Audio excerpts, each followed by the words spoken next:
when my brothers and I were getting fights and be like, this is mine, you know, just stupid kid stuff, he would always say to us, when you say this is mine, you actually have less, but when you say this is ours, you have more. That has become this like epicenter of what we do.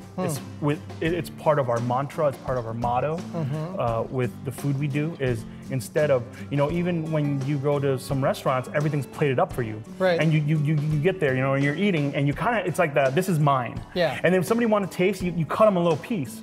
But the way that we do our food at our pop-ups is it's, people call it family style. We just call it dinner, right? You know, and you order large, you know, proteins. Yeah. There's large proteins on there, and then you order the sides, and you order the rice, and you get the hot sauce. And then you just eat. And it's like, well, it's not plated all pretty. And I'm like, no, because when you do that, you're thinking about yourself. Yeah. But when you do this, it's about the table. It's about the community.